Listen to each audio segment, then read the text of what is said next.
Assalamualaikum warahmatullahi wabarakatuh. Kita dari kelompok 1 dari matkul statistika yang berjudul dengan distribusi frekuensi. Sebelum saya menjelaskan makalah kita, di sini saya ingin memperkenalkan teman-teman kita, yaitu yang pertama di sini bernama Ardo Nandrian dengan NIM 15210006. Yang kedua dengan saya sendiri, yaitu Rizky Ion Aditya dengan NIM 15210009. Yang ketiga Rifki Ansah dengan NIM 15210067. Yang keempat yaitu Rahmat Reski dengan NIM 15210086, tetapi beliau tidak ada kabar sejak awal semester 3 sampai sekarang saat ini. Lanjut yang kelima yaitu Tiurma Sri Dewi dengan NIM 15210101. Yang terakhir yaitu Muhammad Kusai dengan NIM 15210110. Perkenalkan, nama saya Tiurma Sri Dewi, NIM 15210101 dari kelas 153A07. Bab 1. Pendahuluan. 1. Latar belakang. Latar belakang tidak dapat disangkal bahwa dalam melaksanakan tugasnya seseorang pendidik akan senantiasa terlibat dalam masalah penilaian atau evaluasi. Hasil penilaian itu biasanya dinyatakan dalam berbagai macam cara. Namun, cara yang paling umum digunakan adalah dengan menyatakan dalam bentuk angka atau bilangan. Karena penilaian hasil pendidikan yang paling umum itu menggunakan data kuantitatif, maka tidak diragukan lagi statistik memiliki fungsi yang sangat penting. Cara pengajian data statistik pun bermacam-macam, baik melalui tabel ataupun grafik, sehingga muncul istilah distribusi frekuensi. Karena banyaknya kalangan yang belum memahami dengan benar apa itu distribusi frekuensi serta tabel dan grafik distribusi frekuensi, maka kehadiran makalah ini semoga bisa membantu kita untuk memahami. 2. Rumusan masalah. A. Apa itu distribusi frekuensi? B. Apa pengertian dari distribusi frekuensi? C. Tabel atau grafik apa saja yang terdapat di distribusi frekuensi? 3. Tujuan dan manfaat. A. Memberikan informasi tentang distribusi frekuensi dan jenis-jenis grafik. B. Memberikan pengertian tentang pengertian distribusi frekuensi dan juga jenis grafik.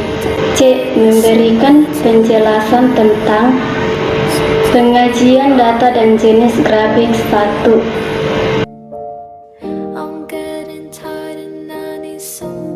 Assalamualaikum warahmatullahi wabarakatuh. Saya Rifki Ansah akan menjelaskan tentang bab 2, yaitu pembahasan.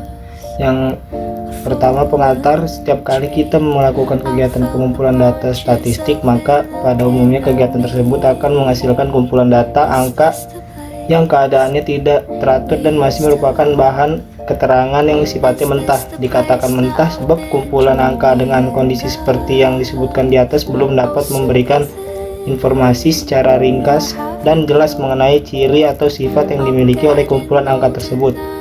Oleh karena itu, agar data angka yang telah berhasil dihimpun itu dapat berbicara dan dapat memberikan informasi yang berarti, diperlukan adanya tindak lanjut atau langkah tertentu.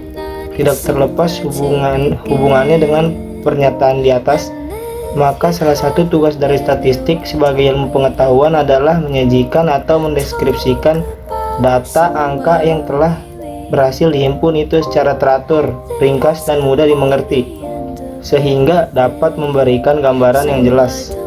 Dengan mengetahui ciri atau sifat yang terkandung di dalam kumpulan data angka itu berarti kumpulan data angka tadi telah dapat berbicara, dan karenanya kita berhasil memperoleh informasi-informasi yang jelas dan berguna sejalan dengan maksud dan tujuan pengumpulan data. Yang 2.2, pengertian distribusi frekuensi. Distribusi frekuensi adalah penyusunan data dalam bentuk kelompok mulai dari yang terkecil sampai yang terbesar berdasarkan kelas, interval, dan kategori tertentu. Manfaat penyajian data dalam bentuk distribusi frekuensi adalah untuk menyederhanakan penyajian data sehingga lebih mudah untuk dibaca dan dipahami sebagai bahan informasi. Tabel distribusi frekuensi disusun bila jumlah data yang akan disajikan cukup banyak, sehingga apabila disajikan dengan menggunakan tabel biasa menjadi tidak efektif dan efisien serta kurang komunikatif. Terima kasih.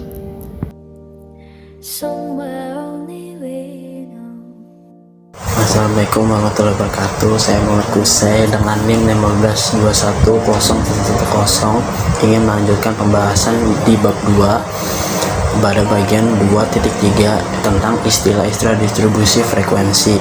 1. Ada kelas. Kelas adalah penggolongan data yang dibatasi dengan nilai terendah dari nilai terendah ke nilai tertinggi yang masing-masing dinamakan batas kelas. 2. Batas kelas.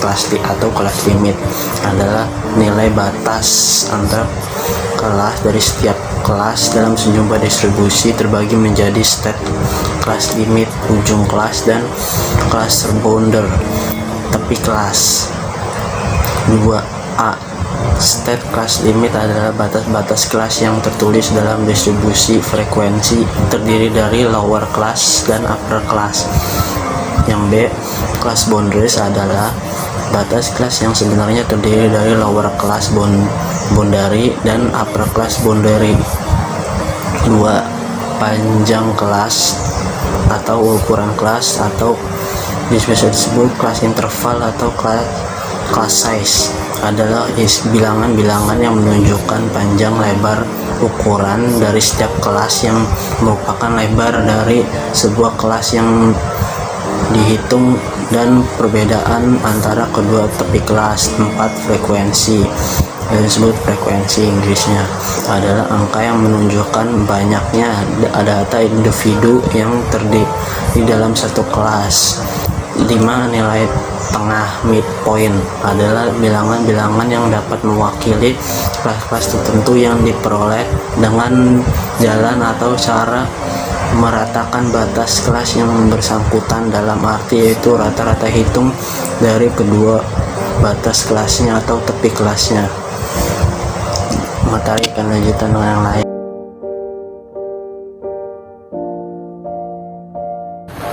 Assalamualaikum warahmatullahi wabarakatuh. Perkenalkan, nama saya Abdul Nandian dengan NIM 1521010. Di sini saya akan menjelaskan tentang tabel distribusi frekuensi.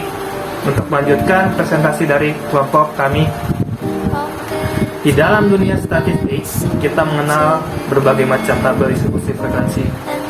Di dalam makalah ini akan dikemukakan dua macam tabel distribusi, yaitu tabel distribusi frekuensi data tunggal dan tabel distribusi data berkelompok. Tabel distribusi frekuensi data tunggal yaitu jenis tabel yang berdiri sendiri atau tidak dikelompokkan. Contohnya seperti bawah ini, nilainya berdiri sendiri, ada 50, 60, 70, 80, dan seterusnya. Jadi dia nggak berkelompok, tunggal 50 ya 50, tidak dicampur 50 dengan 60 dalam satu tabel atau dalam satu baris ya. Jadi intinya data distribusi frekuensi tunggal hanya berdiri sendiri. Kalau satu ya dalam kolom hanya ada satu. Lanjut, distribusi frekuensi data per kelompok merupakan tabel yang distribusinya menyajikan frekuensi dari data per kelompok. Contohnya ada nilai 22 sampai 27. Jadi dalam kelompok ini ada 22 sampai 27. Jadi 22, 23, 24 sampai 27 dalam satu kolom atau baris. Jadi ini yang disebut data berkelompok. Lanjut, untuk langkah-langkah dari distribusi frekuensinya ada cara-caranya ya, atau langkah-langkahnya. Pertama, mengurutkan data dari yang terkecil ke yang terbesar atau sebaliknya. Tujuannya untuk memudahkan dalam melakukan perhitungan pada langkah ketiga. Kedua, membuat kategori atau kelas, yaitu data dimasukkan ke dalam kategori yang sama sehingga data dalam satu kategori mempunyai karakteristik yang sama. Cara untuk membuat kategori yang baik itu ada lagi, saya jelaskan. Pertama, menentukan banyaknya kategori atau kelas sesuai dengan kebutuhan. Rumus formulernya jumlah kategori dalam kurung K sama dengan 1 plus 3,322 log N. 2. Menentukan interval kategori atau kelas dalam batas bawah dan batas atas dari sebuah kelompok atau kategori. Interval kelas sama dengan nilai terbesar dikurang nilai terkecil dibagi jumlah kelas. Ketiga, melakukan peruntunan atau pentabulasian dari data mentah yang sudah diurutkan ke dalam kelas interval yang sudah dihasilkan pada langkah ketiga. Distribusi frekuensi relatif adalah frekuensi setiap kelas dibandingkan dengan frekuensi total.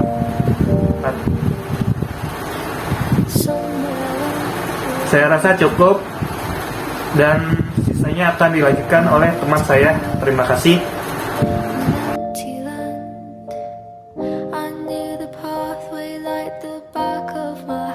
Di sini saya menjelaskan yaitu jenis-jenis grafik.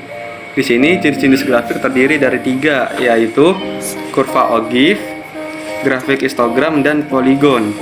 Yang pertama yaitu kurva Ogive merupakan diagram garis yang menunjukkan kombinasi antara interval kelas dengan frekuensi kumulatif.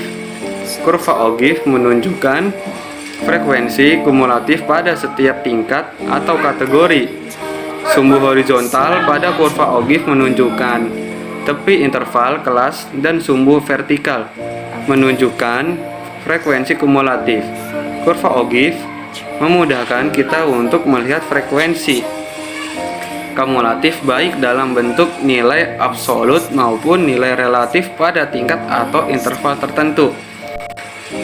Yang kedua yaitu grafik histogram. Grafik histogram adalah grafik berbentuk batang yang digunakan untuk menggambarkan bentuk distribusi frekuensi. Histogram merupakan diagram balok karena frekuensi disajikan dalam bentuk balok. Histogram menghubungkan antara tepi kelas interval pada sumbu horizontal X dan frekuensi setiap kelas pada sumbu vertikal Y. Yang terakhir yaitu poligon. Poligon hampir sama dengan histogram. Perbedaannya yaitu histogram menggunakan balok, sedangkan poligon menggunakan garis yang menghubungkan titik-titik yang merupakan koordinat antara nilai kelas dengan jumlah frekuensi pada kelas tersebut. Titik tengah kelas merupakan representasi dari karakter kelas dan nilai tengah ini menggantikan posisi interval kelas pada diagram histogram. Pada grafik poligon, sumbu horizontal merupakan nilai tengah kelas dan sumbu vertikal adalah jumlah frekuensi setiap kelas. Berikut dari saya menjelaskan tentang jenis-jenis grafik.